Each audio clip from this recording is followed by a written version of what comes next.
हाँ तो बच्चों, हम लोग पढ़ रहे थे पोटेंशियल एनर्जी के बारे में। तो हमने पोटेंशियल एनर्जी कैलकुलेट करना सीख लिया था। अब हम पढ़ेंगे स्प्रिंग की पोटेंशियल एनर्जी के बारे में। तो potential energy of stretch spring.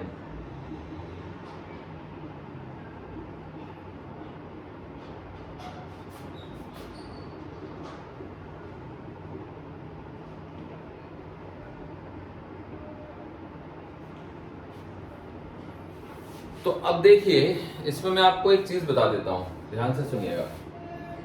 जो वर्क है ना, work is process of transfer of energy.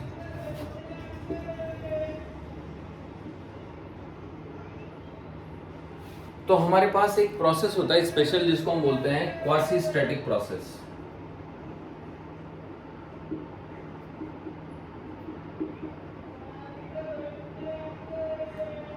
ये प्रोसेस इतना धीमा होता है कि ऐसा लगता है कि प्रोसेस हो ही नहीं रहा है। So slow that it appears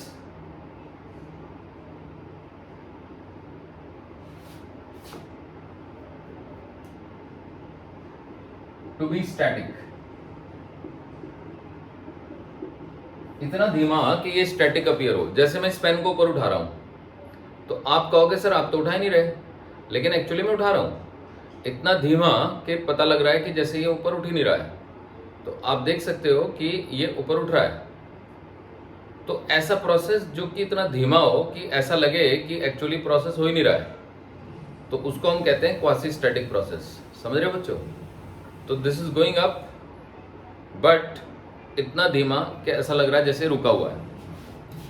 तो ऐसे प्रोसेस में काइनेटिक एनर्जी जो इनिशियल होगी और जो काइनेटिक एनर्जी फाइनल होगी वो सेम होगी। तो एक तरीके से जो आप एनर्जी बॉडी को दे रहे हो वो बॉडी की काइनेटिक एनर्जी नहीं बढ़ा रही है, तो वो खर्च हो जाती है किसी फील्ड के अगेंस्ट। तो उस प्रोसेस में जो कंजर्वेटिव फोर्स का वर्क होता है और जो एक्सटर्नल फोर्स का वर्क होता है वो दोनों जुड़ जुड़ा के कुछ यूज नहीं होता, क्योंकि ये सारा का सारा वर्क है ना चला जाता है कंजर्वेटिव फोर्स के अगेंस्ट। एक्सटर्नल एजेंट का जो भी वर्क है, जब मैं इसको ऊपर उठा रहा हूं तो जो मेरा सारा वर्क है वो ग्रेविटी के अगेंस्ट जा रहा है। तो उस केस में डब्ल्यू एक्सटर्नल जो है वो minus of work done by conservative force हो जाता है। अब कंजर्वेटिव फोर्स के वर्क का जो नेगेटिव होता है वो डेल्टा यू होता है, तो that is equal to delta U. तो यहां से हमारे पास एक शानदार फॉर्मूला आया कि अगर आपको एक्सटर्नल एजेंट का वर्क निकालना है तो वो डेल्टा यू के बराबर होगा, यानी कि work done by external agent is equal to U final minus U initial.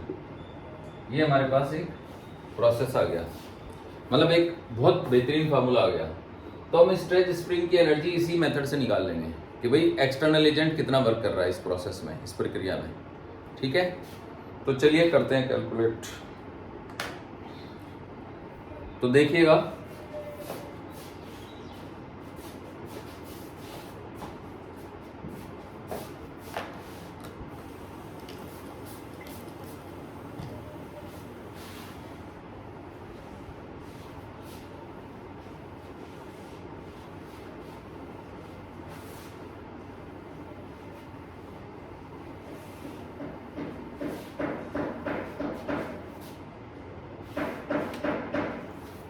तो मान लीजिए बच्चों कि यहां पे एक स्प्रिंग है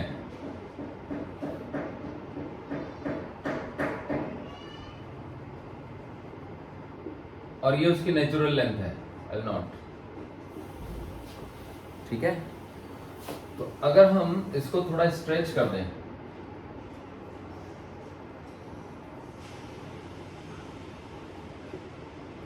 तो यहां तक आ जाएगा L। ठीक है,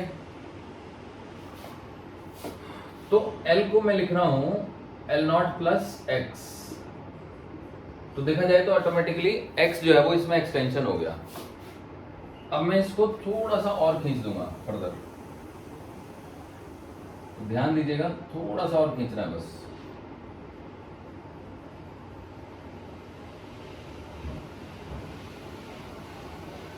तो ये जो खिंचाव मैंने डाला है यह है dx। ओके, तो ऑब्वियसली यहां पे कुछ फोर्स में लगा रहा हूंगा और ये इसका फाइनल है, तो फाइनली ये यहां तक है मान लीजिए। ओके,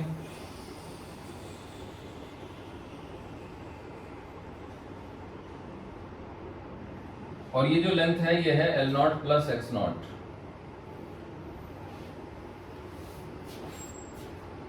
फाइनल ये F0 है, कोई फोर्स। तो ये शुरुआती है, इनिशियल, ये बीच में कोई पॉइंट है, फोर्स यहाँ पे भी F ही लग रहा है। तो ये F से थोड़ा सा बड़ा है, F प्लस DF है एक्चुअली है। पर F और DF में हम इतना डिफरेंस नहीं करेंगे, मतलब DF को यहाँ पे इग्नोर कर सकते हैं, क्योंकि बहुत बड़े नंबर को जब आप बहुत छोटे नंबर में जोड़ते हो तो कुछ नहीं होता। समझे बच्चों? तो अब क्या होता है कि एक होता है हुक्स लॉ,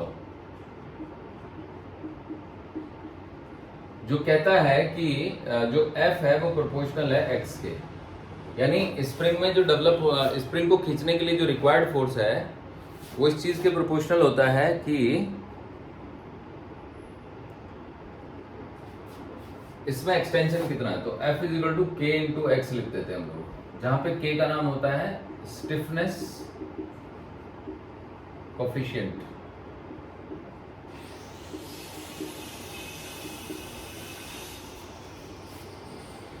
तो अब आगे देखिए, तो अगर हम आगे बढ़े तो हम ये कहेंगे कि भाई F इज इक्वल टू के एक्स हो गया। तो अब देखो, अब इस सिचुएशन से इस सिचुएशन, मान लो यहाँ पे पोजीशन P है और ये Q है, तो हमें P से Q तक लाना है। ये A है और ये B है ना?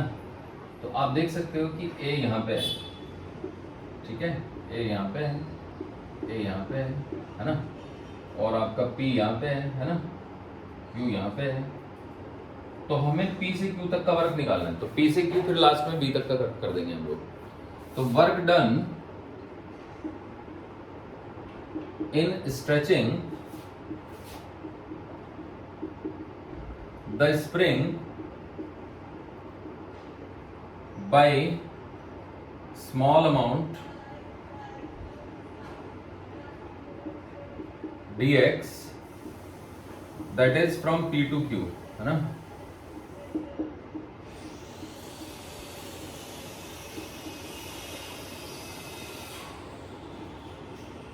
P से Q तक का वर्क निकालना है, ठीक है बच्चों? तो जब हम निकालेंगे तो dW क्या आएगा? dW आ जाएगा हमारा F इंटू में dx।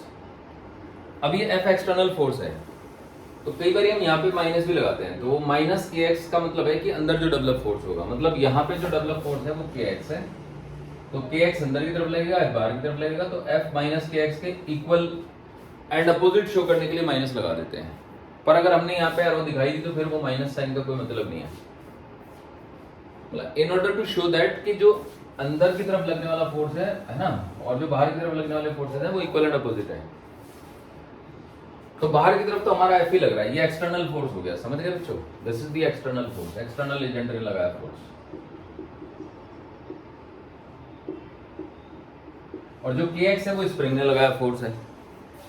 तो स्प्रिंग ने लगाया फोर्स एक्सटर्नल फोर्स के इक्वल एंड अपोजिट है, बस यहाँ पे माइनस साइन नहीं लगाया है, बिकॉज हमें सिर्फ इक्वल देखना है, हम डायरेक्शन वहां पे इंडिकेट कर देते हैं। तो ये हो गया K into x into d x.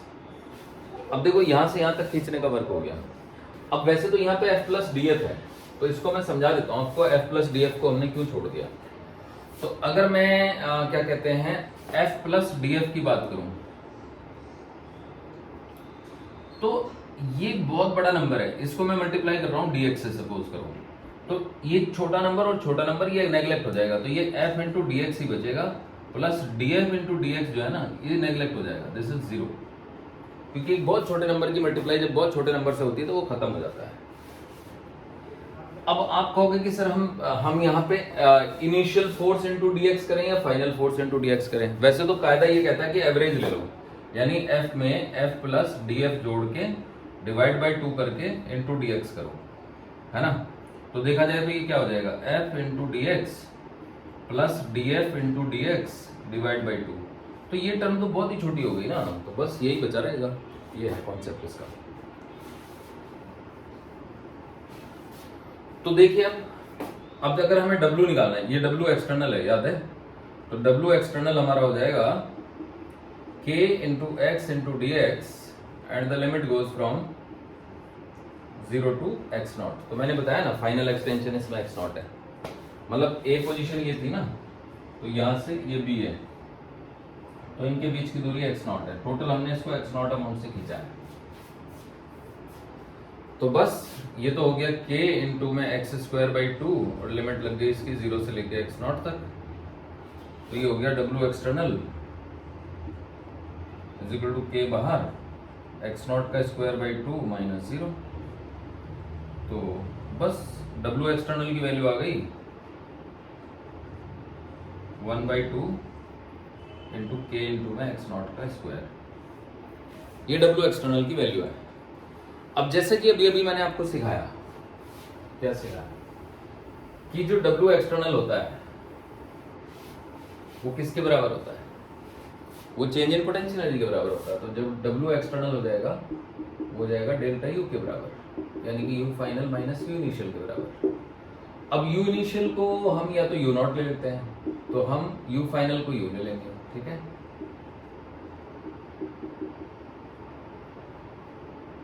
U ले लेंगे, तो बस W एक्सटर्नल है हाफ K इंटू में x naught square and that is equal to U minus U naught.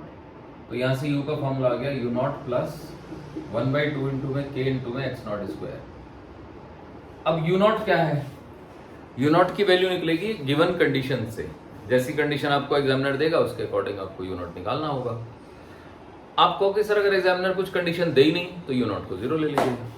तो take U naught equals to 0 if nothing is specified.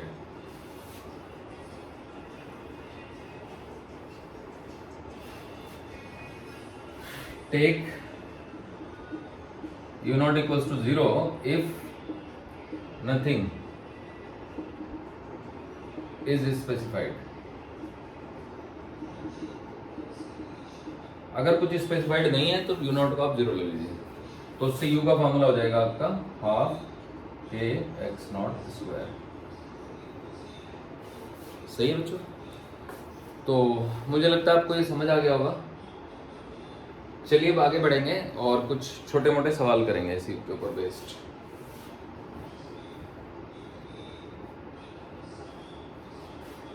देखिए, अच्छा ये तो स्ट्रेच्ड स्प्रिंग था, तो अगर स्प्रिंग कंप्रेस्ड होता तो भी यही आंसर आता। समझ गए बच्चों? तो चाहे स्प्रिंग स्ट्रेच्ड हो चाहे कंप्रेस्ड हो, दोनों केस में आंसर सेम ही आएगा। तो हम अगर एनर्जी का फॉर्मूला बनाएं, मतलब पोटेंशियल एनर्जी का वेरिएशन बनाएं स्प्रिंग की, तो वो इस तरह से बनेगा। ये x हो गया, ये u हो गया, तो ये ऐसे बनेगा। ये U नॉट हो गया, ठीक है। तो if this is x naught तो ये हो गया हमारा U naught plus half K x naught square. और इसी को आप इधर भी ला सकते हो, ठीक है ना। ये माइनस एक्स नॉट है, तो कोई फर्क नहीं है, यानी चाहे ये एक्सटेंडेड हो चाहे कंप्रेस्ड हो, दोनों केस में वैसे ही बनेगा, ठीक है बच्चों। चलिए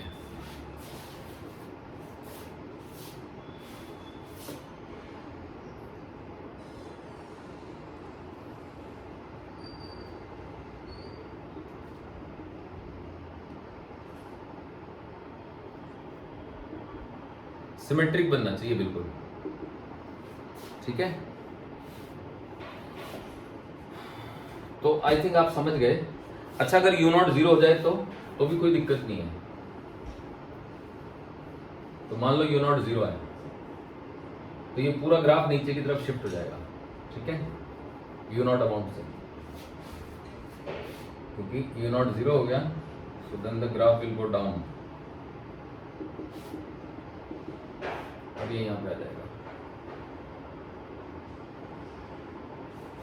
ठीक है बच्चों, क्योंकि U नॉट 0 हो गया।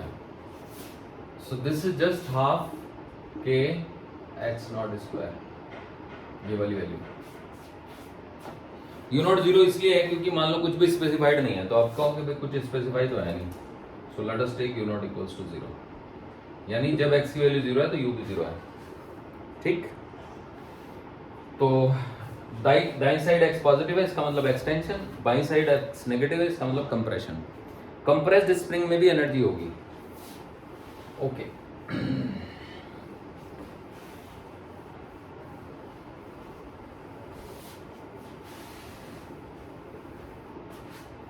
आगे बढ़ते हैं और अब कुछ क्वेश्चंस देते हैं, some questions.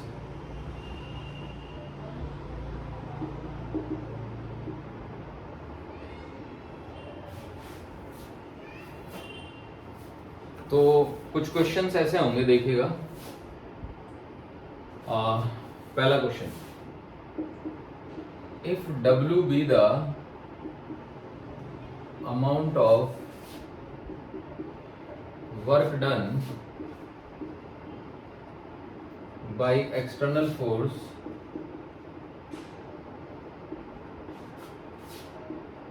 in stretching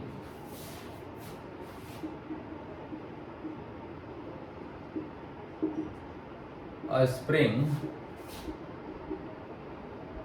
by 10 centimeter from its natural length,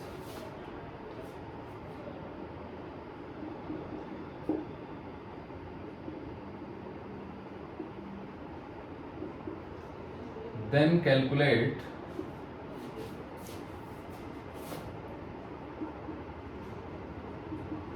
the work done in stretching the same spring further by 20 centimetre. अब दो बातें हैं, फर्दर और ये 10 सेंटीमीटर, वो 10 था, ये 20 है। This was 10 centimetre and this is 20 centimetre. तो अब देखिए इसका सॉल्यूशन। तो सॉल्यूशन हम करते हैं। तो सॉल्यूशन में हम ये कहेंगे कि देखो जी, बात ऐसी है कि W external is equal to U final minus U initial, ये हमारा फॉर्मूला है। तो जो शुरुआती स्प्रिंग था वो नेचुरल लेंथ पे था, तो हम U इनिशियल को 0 मान लेते हैं। As initially it is eight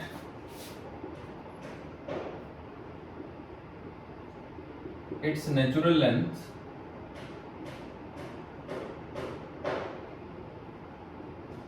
so U naught equals to 0। समझे? मतलब UI equals to 0। अब W एक्सटर्नल केस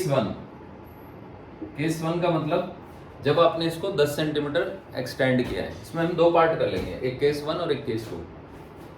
तो W is equal to 1/2 into में K इंटू में 10 सेंटीमीटर का square minus 0।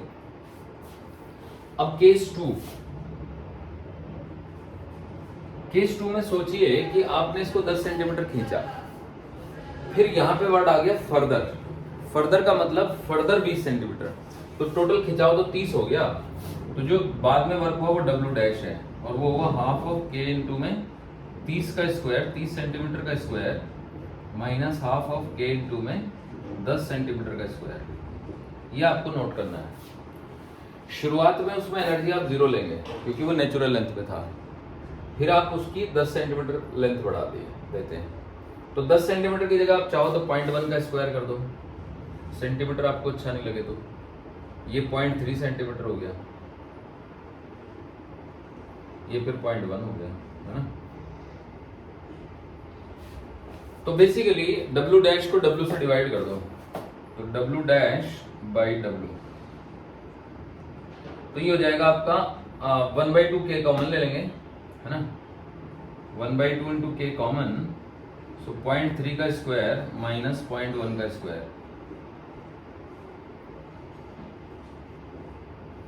Divided by 1/2 into में K इंटू में 0.1 का स्क्वायर। अब देखो 1/2 इंटू में K, ये तो कट ही जाएगा, तो अब हम यहाँ लिख रहे हैं, तो W dash by W is equal to 0.3 का स्क्वायर माइनस 0.1 का स्क्वायर डिवाइडेड बाई 0.1 का स्क्वायर। तो अगर हम यहाँ पे a प्लस बी और a माइनस बी का फॉर्मूला लगाएं तो देखो ये मैं मिटा देता हूँ, जगह बन जाएगी। So I am writing from here this w dash by w is equal to, so ये बन जाएगा 0.4 और ये बन जाएगा 0.2, है ना, और नीचे है 0.1 इंटू 0.1। अब देखो पॉइंट से कटा के टोटल 8 आ गया ये, ठीक है। मतलब पॉइंट से पॉइंट गया, इस पॉइंट से पॉइंट गया, 4 दूनी 8, 8 बाई 1 8 हो गया। तो w डैश का फॉर्मूला आ गया आपका 8w, तो ये आंसर हो गया। समझ गए बच्चों? ऐसे करके हम स्प्रिंग का क्वेश्चंस कर लेंगे। तो आगे बढ़ते हैं। तो स्प्रिंग की पोटेंशियल एनर्जी का ये क्वेश्चन हो गया। और क्वेश्चंस करेंगे हम लोग, ठीक है।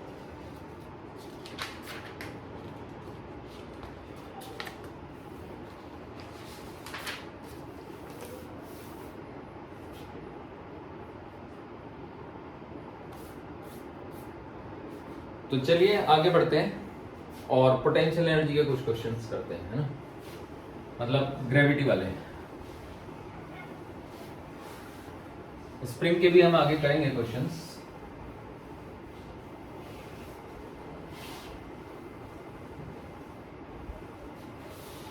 देखो क्वेश्चन ये है, ध्यान से देखेंगे।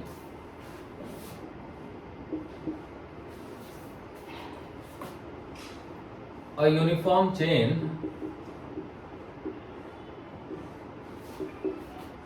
of mass m and length L is placed on a table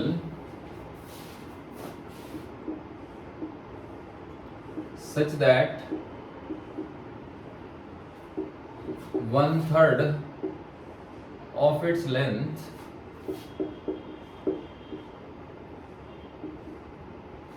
is hanging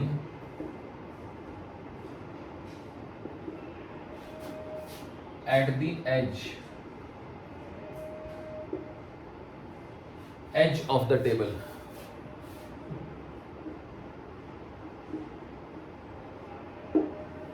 Calculate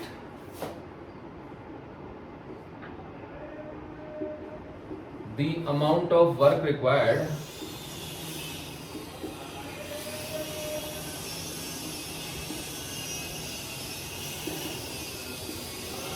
in pulling the chain up on the table completely.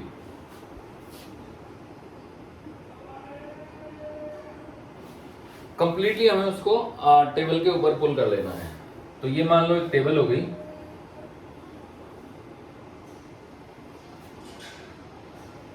और ये हमारी चेन हो गई।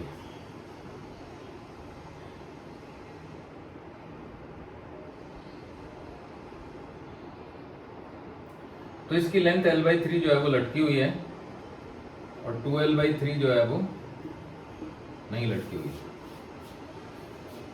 ठीक है जी। तो अब हमें इसको पुल कर लेना है completely.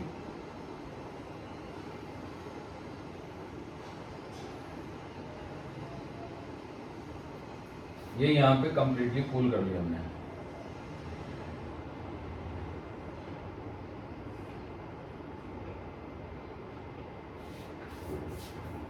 So the chain is completely on the table. तो अब हमें वर्क कैलकुलेट करना है। एल लेंथ हो गई। तो देखिए जो W एक्सटर्नल है उसका formula U final minus U initial ले लेंगे।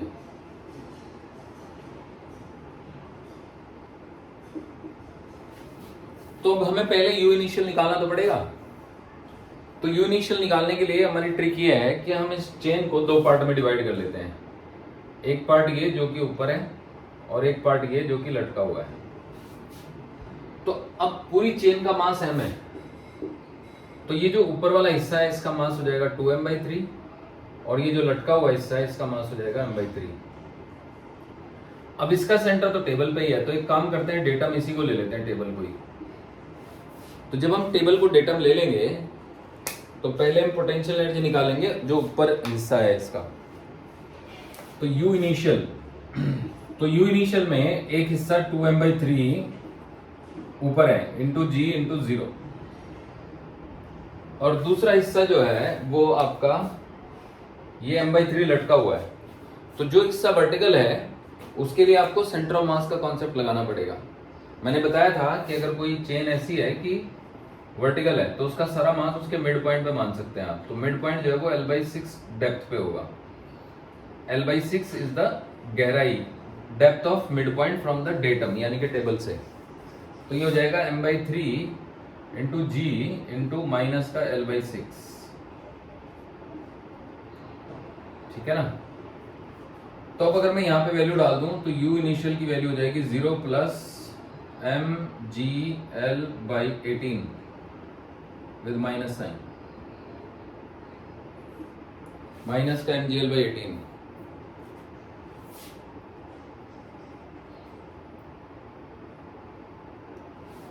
सो इस तरीके से ये U इनिशियल आ गया।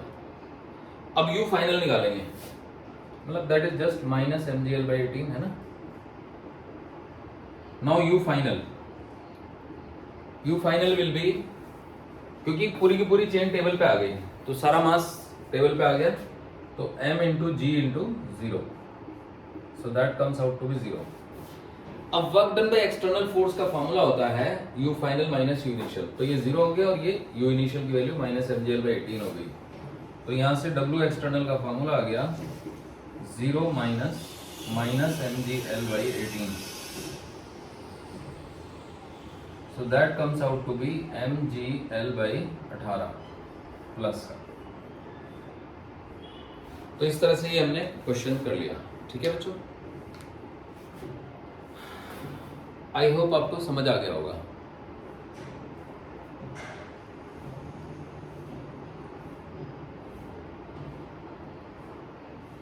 तो ये आप नोट कर लीजिए, ठीक है। तो चलिए आगे बढ़ेंगे अब, और आपको देंगे कुछ और सवाल, ठीक है। एक बार फिर से बता देता हूं। A uniform chain of mass m and length L is placed on a table such that 1/3 part is hanging at the edge. इसके किनारे पे 1/3 हिस्सा लटक रहा है। Calculate the amount of work required in pulling the chain up on the table completely. Table के ऊपर इसको पूरा खींच लेना है। तो W एक्सटर्नल का फार्मूला है U final minus U initial, और ये धीरे धीरे खींचना है, बिल्कुल स्लोली। अब हमने डेटा मान लिया टेबल को ही, तो उसका 2/3 मास ऊपर है, 1/3 लटका हुआ है। 2/3 mass into G into 0, 1/3 mass into G into minus L/6। तो U इनिशियल की वैल्यू आ गई 0 डिवाइडेड बाई mgl/18 माइनस का mgl/18। U फाइनल की वैल्यू आ गई mg इंटू 0, W एक्सटर्नल हो गया आपका फाइनल माइनस इनिशियल यानी कि mgl/18। समझ में आ गया। तो चलिए आगे बढ़ेंगे।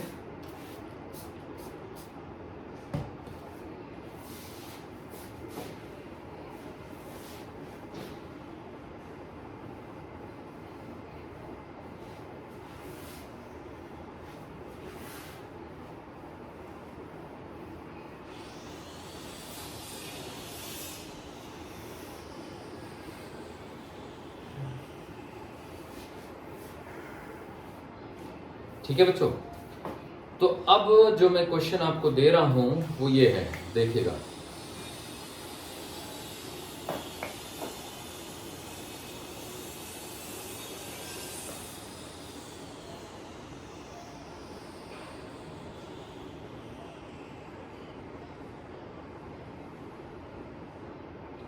ये एक सेमी सिलेंड्रिकल टेबल टॉप है,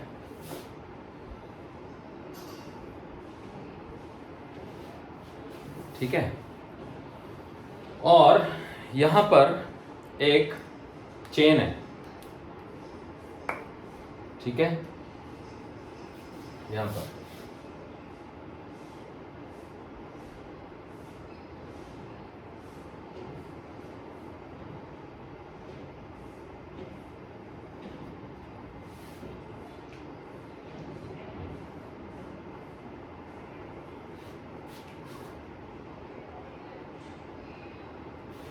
तो चेन की लंबाई पाई आर के बराबर है।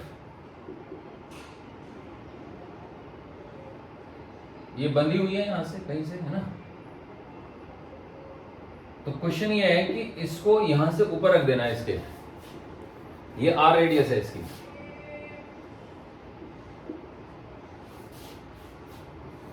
ठीक है, तो क्वेश्चन है a uniform chain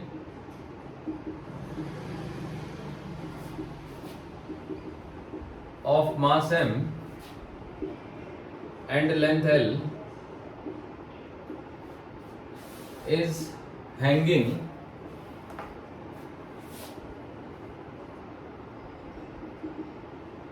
at the edge of a table, and table is round table, you can say table of shape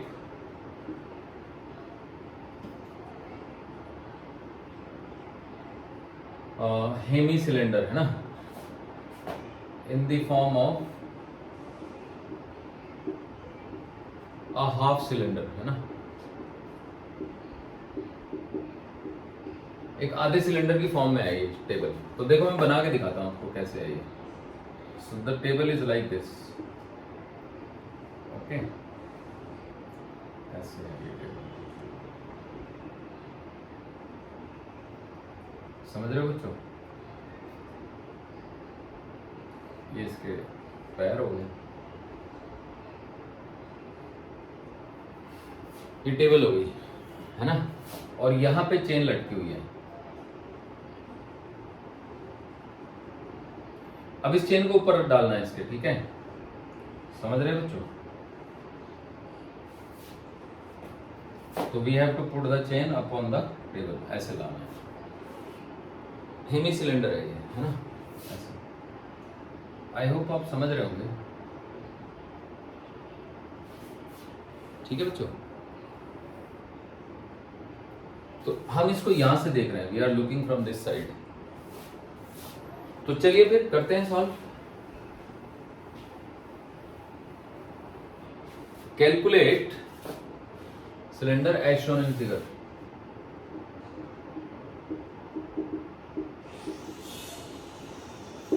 calculate work required या work done in placing the chain up on the table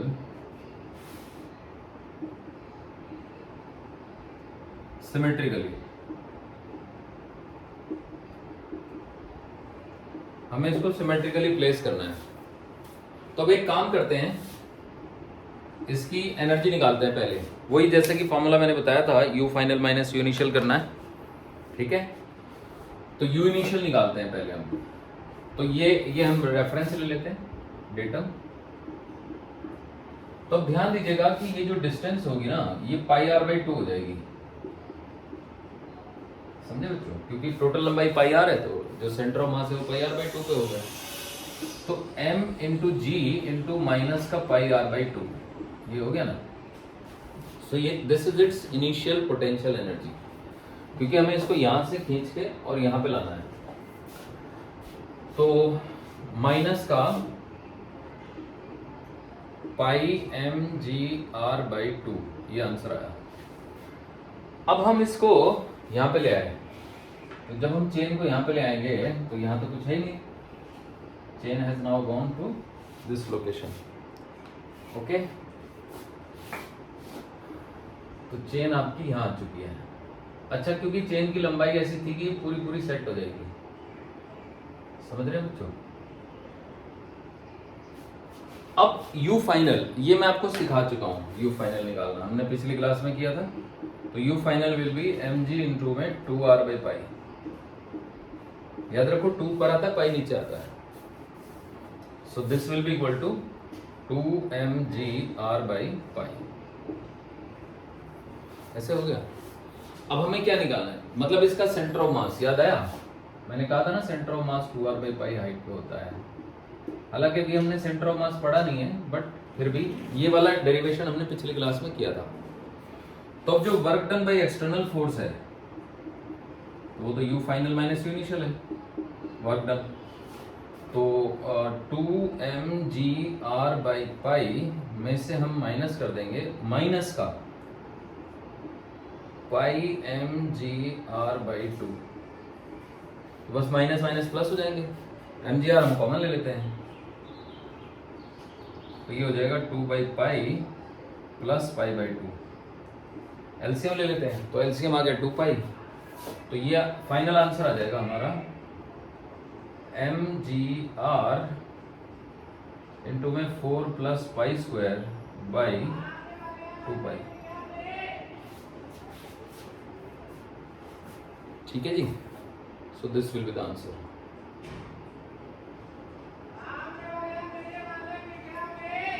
तो I hope आपको समझ आ गया होगा कि हमने कैसे ये क्वेश्चन कर लिया। ठीक है, चलिए आगे बढ़ते हैं।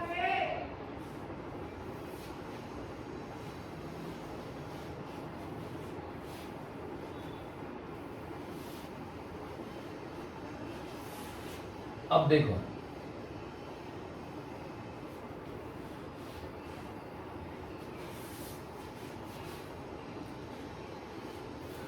Question,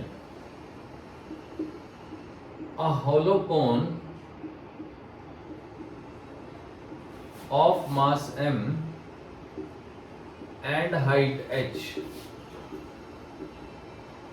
is placed on a table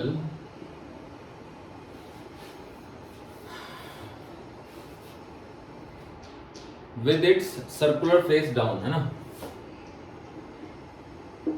with its vertex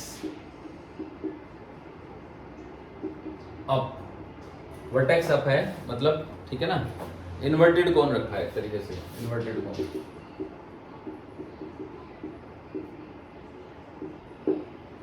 so calculate the amount of work required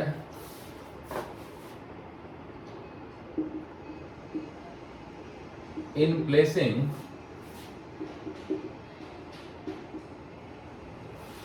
calculate the amount of work required in placing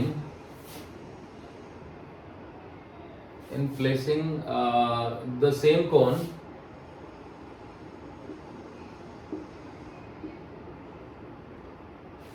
with its vertex down।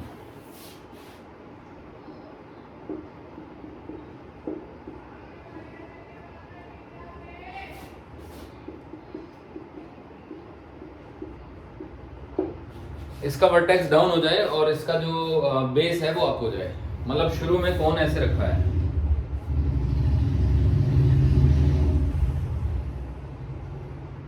ठीक है, ये टेबल हो गई, बाद में हमको इसको ऐसे रखना है,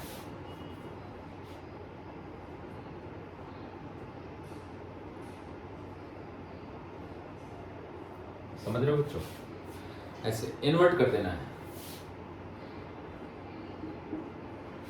तो ये इनिशियल कंडीशन हो गई है ना, इनिशियल कंडीशन, और ये फाइनल हो गई है।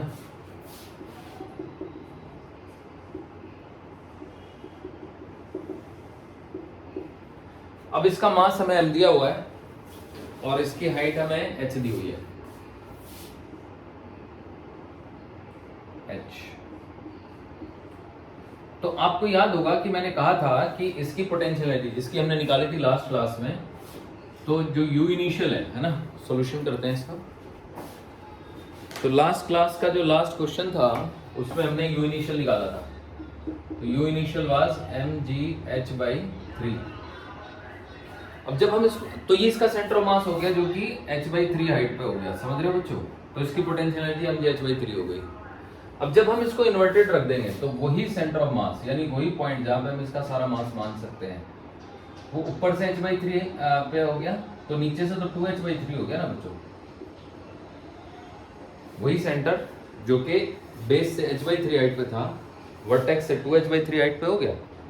तो U फाइनल आ गया हमारा mg इंटू 2h/3।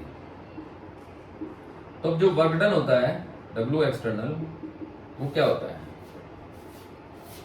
तो वो होता है हमारा U final minus U initial. तो W एक्सटर्नल हो गया हमारा 2mgh/3 में से घटा देंगे हम mgh/3, तो हमारा आंसर आएगा W external is equal to mgh/3।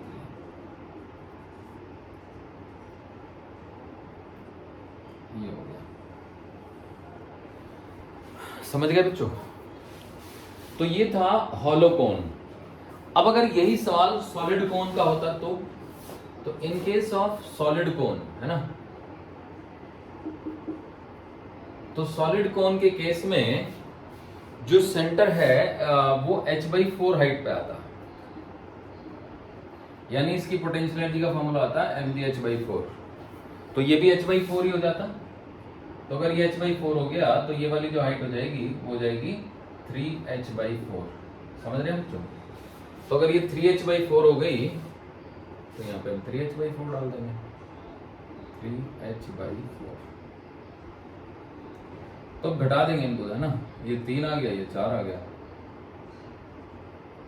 तो ये /4 हो गया। 3 में से एक जाएगा तो 2 बचेंगे, तो 2/4 है ना। 2 mgh/4 इज mgh/2। तो अब की बार जो वर्क डन है वो mgh/2 होगा। अब आप सोच रहे होंगे कि सर ये कैसे आया h/4, ये बता दीजिए। तो चलिए बता देता हूं मैं, ठीक है ना। तो कोई भी एक बता सकते हैं तो दूसरा तो अपने आप ही निकल जाएगा। जैसे ये बता दें तो ये बता दें तो फिर ये निकल जाएगा अपने आप ही, ठीक है। तो चलिए कोई एक मैं डिराइव करके दिखा देता हूं आपको, है ना।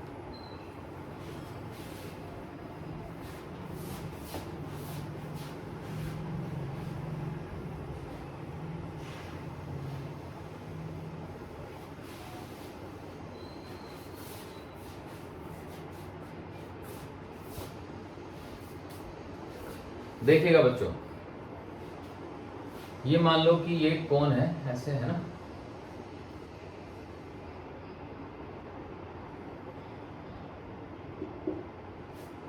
तो अब अगर हम ऐसा डायग्राम बनाएंगे तो फिर हमें समझने में ना दिक्कत होती है, तो हम इसको ना ऐसे ही बना देते हैं साइड व्यू समझ के, ठीक है।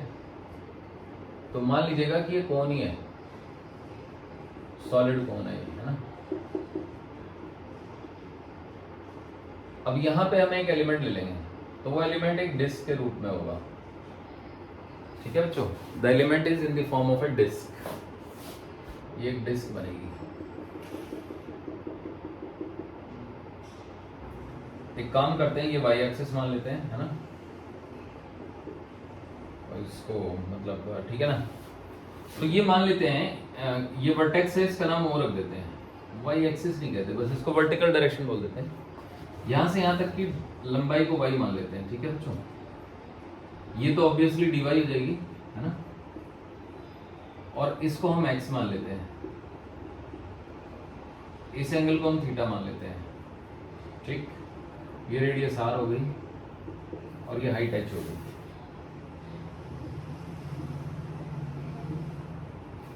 तो अब हमें इस डिस्क का वॉल्यूम निकालना है, तो वॉल्यूम ऑफ द डिस्क,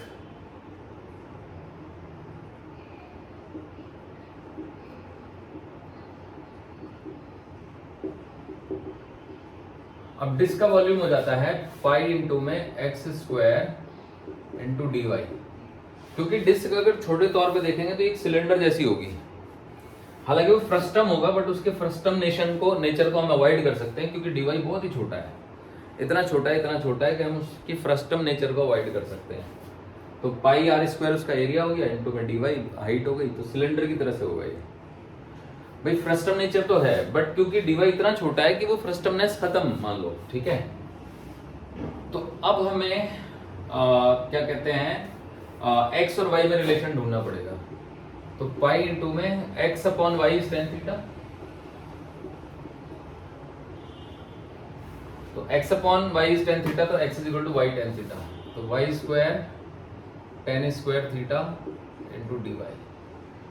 तो ये वॉल्यूम हो गया एलिमेंट का, है ना। अब देखो एलिमेंट का मास निकालना है, मास ऑफ द एलिमेंट।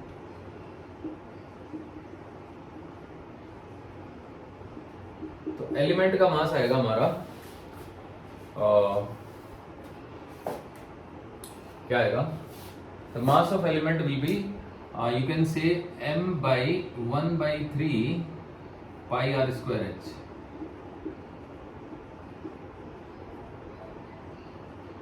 ये क्या है? तो एक्चुअली 1/3 पाई r स्क्वायर h जो है ना, इसका टोटल वॉल्यूम है। तो total mass divided by total volume, total mass के बस मास, तो ये आ गया मास पर यूनिट वॉल्यूम, जिसको आप वॉल्यूम चार्ट, वॉल्यूम डेंसिटी कह सकते हो। इनटू में वॉल्यूम ऑफ दिस है ना, छोटी डिस्क, सो पाई इनटू में y स्क्वायर इनटू में tan स्क्वायर थीटा इनटू में dy। So pi will get cancel with pi. तो ये हमारा आंसर आ गया। ठीक है, 3 ऊपर चला जाएगा। सो 3m y स्क्वायर इनटू में tan स्क्वायर थीटा इनटू में dy divided by r square into में h। इसको हम dm लिख देते हैं। अब आप देख सकते हो कि जो dm मास है वो h हाइट ऊपर है, तो पोटेंशियल एनर्जी निकालनी है। तो du is equal to dm into g into में y। तो यहां से ये हो जाएगा हमारा 3m y स्क्वायर इंटू में tan square theta divided by r square into h into में dy इंटू में y इंटू में g इंटू में y। अब देखो tan थीटा की वैल्यू आप डाल सकते हो r बाई h। तो tan square theta is r square by h square. चलो, तो this comes out to be 3m y square into में y क्यूब हो जाएगा इंटू में g tan square theta is r square by y square. ठीक है, r square by h square. तो ये r स्क्वायर कट जाएगा यहाँ से, r स्क्वायर बाई, तो ये हो गया हमारा r स्क्वायर इंटू में h इंटू में h स्क्वायर है ना, इंटू में g इंटू में dy तो रह गया। देखो r स्क्वायर कट गया, ये नीचे h क्यूब आ गया। वो आना ही चाहिए था क्योंकि हमारा इंटीग्रेशन y के टर्म में होगा। तो 3mg 2 बार g हो गया, 3mg बाहर लो है ना, 3mg बाई h क्यूब बाहर। So 3mg by h cube is outside y cube into dy and the limit goes from 0 to h। समझ रहे हो बच्चों? तो ये तो बहुत ही आसान है। So this comes out to be 3mg into में h का क्यूब इंटू में y की power 4/4 and the limit goes from 0 to h। तो ये h की पावर 4/4 हो जाएगा। सो 3mg बाई h का क्यूब इंटू h की power 4/4 minus 0। So this comes out to be 3mgh/4। इसमें कोई माइनस माइनस का चक्कर नहीं है क्योंकि हमने ना y बढ़ते जाना बढ़ते जाना बढ़ते जाना, तो हमारी लिमिट जो है वो ऊपर की तरफ लगेगी। तो पिछले वाले में क्या था कि हमने यहाँ पे एक l ले लिया था, तो हम l को बढ़ा रहे थे, तो l बढ़ा रहे तो y घट रहा था। तो हमें l जब बढ़ाया तो हमने लिमिट लगा दी थी l के अकॉर्डिंग। समझ गए? l से हम h में आए तो हमने ऊपर से नीचे इंटीग्रेट कर दिया। तो इंटीग्रेशन का मतलब है कवर करना है। तुम नीचे से ऊपर चले जाओ, मतलब 0 से लेके h तक चले जाओ तो भी कवर हो जाएगा, ऊपर से नीचे आ जाओ तो भी कवर हो जाएगा। बट वेरिएबल की बात है, अगर आपका y बढ़ रहा है तो dy पॉजिटिव है, अगर y घट रहा है तो dy नेगेटिव है, तो उसी फॉर्मूले में dy को नेगेटिव रख दो, तो उससे भी बन जाती है बात। ठीक है, समझ आ गया? तो ये हमारा 3mgh/4 आ गया। So this is the expression for potential energy. ठीक है बच्चों, तो चलिए आगे बढ़ते हैं और एक और क्वेश्चन करते हैं।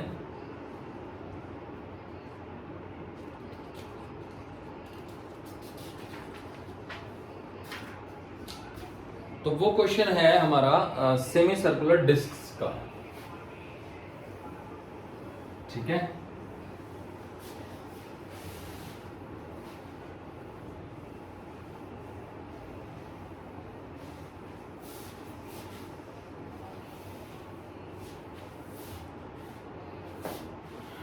ठीक है बच्चों, देखो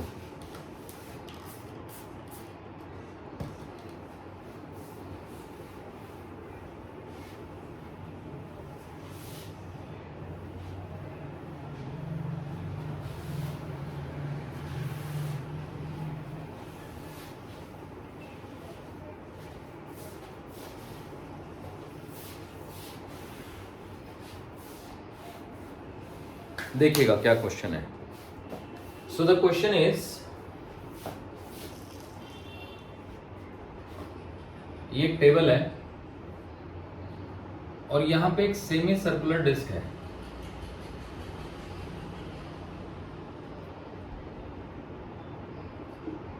this is a semi circular disc. अब इसी डिस्क को ना हमने ऐसे प्लेस कर देना है।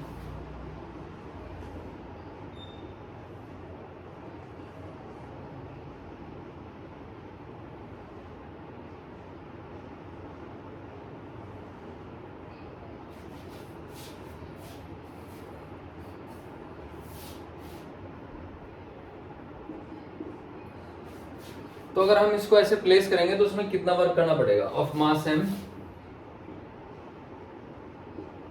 And radius r।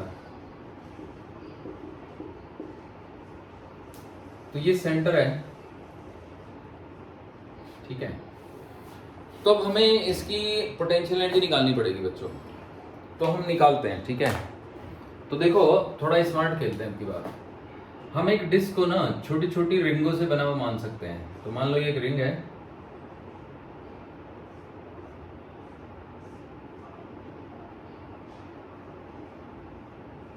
तो इस रिंग की रेडियस है स्मॉल r और इसकी चौड़ाई है dr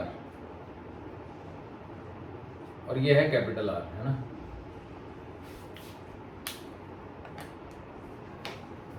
तो ये जो हमारी रिंग बन गई, इस रिंग की पोटेंशियल एनर्जी निकालनी है हमको। तो पहले तो हमें मास ऑफ रिंग निकालना पड़ेगा, mass of the ring.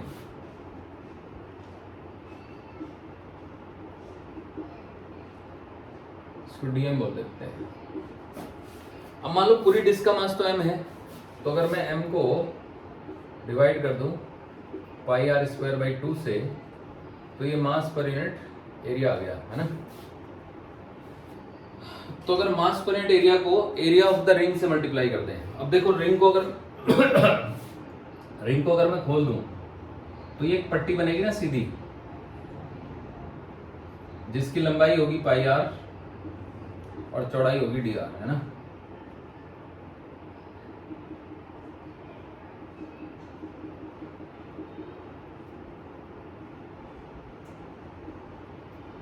dr चौड़ाई की ये पट्टी बन जाएगी। तो अब इसका एरिया कितना हो गया? तो इसका एरिया हो गया पाई r इंटू डी आर। बस पाई से पाई काट देंगे, ठीक है। तो अब यहाँ पे दोबारा से देख लीजिए, m जो है वो पूरी डिस्क का मास है। तो डिस्क के मास को, है ना, डिस्क के एरिया से डिवाइड किया तो मास पर यूनिट एरिया आ गया, उसको रिंग के एरिया से मल्टीप्लाई कर दिया तो रिंग का मास आ गया। तो ये रिंग है जिसका मास हम कैलकुलेट कर चुके हैं, ठीक है। तो अगर हमें रिंग का मास मिल गया, चलो पाई पाई काट देते हैं, तो ये हो गया 2m इंटू में r इंटू में d r divided by r square. अब रिंग का सेंटर तो मैंने बताया था ना कि यहाँ पे होगा 2r बाई पाई हाइट पे, 2r बाई पाई हाइट पे। अभी कराया ना एक क्वेश्चन, ठीक है, जिसमें मैं चेन को खींचा था, जो रिंग बन गई थी, है ना। तो पोटेंशियल एनर्जी ऑफ रिंग, है ना,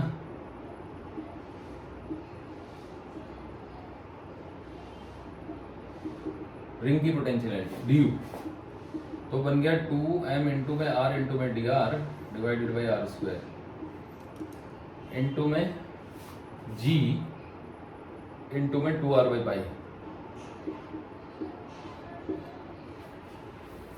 अब अगर ये आ गया तो अब हमें इसको बस क्या करना है, इंटीग्रेट ही तो कर देना है। तो देखो अगर मैं ऐसी छोटी छोटी बहुत सारी रिंगे ले लूं, है ना, तो मतलब एक रिंग यहाँ पे ले ली 0 रेडियस की, फिर उससे बड़ी रेडियस, बड़ी रेडियस, बड़ी रेडियस, बड़ी रेडियस, बड़ी रेडियस, बड़ी रेडियस, बड़ी रेडियस, बड़ी रेडियस, बड़ी रेडियस, बड़ी रेडियस, ऐसे बहुत सारी लाखों करोड़ों रिंगे लूंगा तो पूरी सेमी सर्कुलर डिस्कवर हो जाएगी। तो U can be written as 2mg by 4mg by r square pi r square into r d r r square into dr and the limit goes from 0 to capital R। बस यहाँ पे u लिख दिया तो इधर integration कर दिया, ठीक है बच्चों। तो कितना आएगा ये?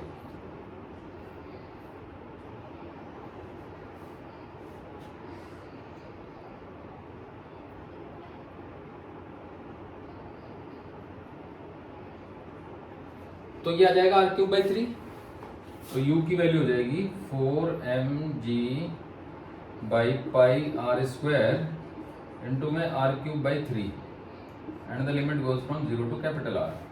तो कैपिटल R का ³/3, तो एक r² कटेगा, तो u की वैल्यू आ जाएगी आपकी 4mgr/3π।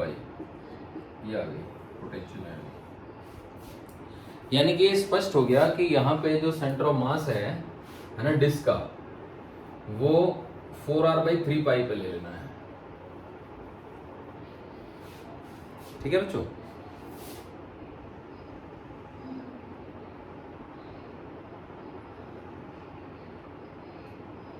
So the center of mass of the disk will be at a distance 4r/3π.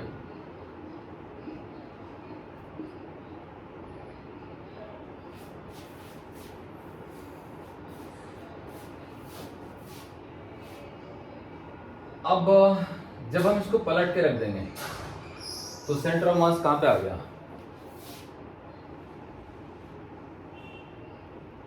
तो ये यहां पे आ गया है ना, यहाँ पे, और ये हो गया, ये हाइट हो गई आपकी r-4r/3π।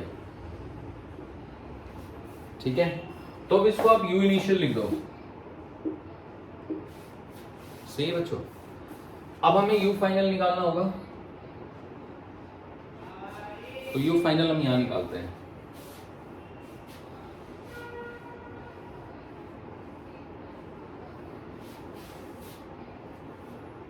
So u final is mg into में r-4r/3π, या फिर mgr इंटू 1 - 4r/3π।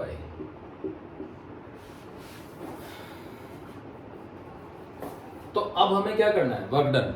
तो वर्क डन एक्चुअली होगा चेंज इन पोटेंशियल एनर्जी। ठीक है, तो चेंज निकाल लेंगे बस, और क्या है। तो आई थिंक ये छोटा रहेगा ना 4r/3π, और ये थोड़ा ऊपर रहेगा क्योंकि सेंटर ऑफ मास तो ऊपर ही जा रहा है ना भैया। ये ज्यादा स्टेबल है, वो अनस्टेबल है। तो work done W external is equal to U final minus U initial.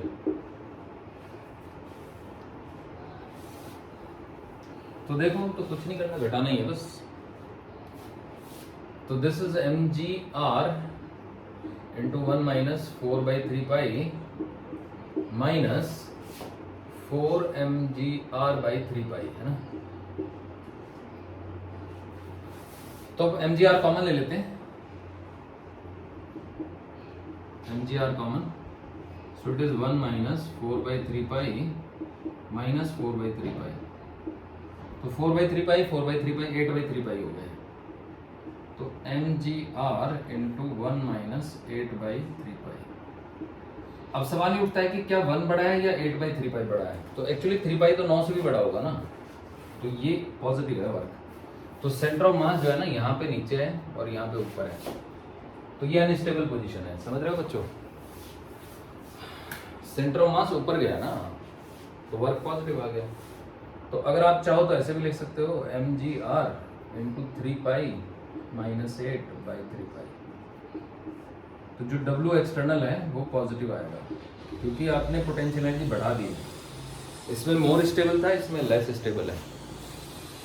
ठीक है बच्चों? तो आज हमने पोटेंशियल एनर्जी के ऊपर बेस्ड क्वेश्चंस किए और वर्क सीखा।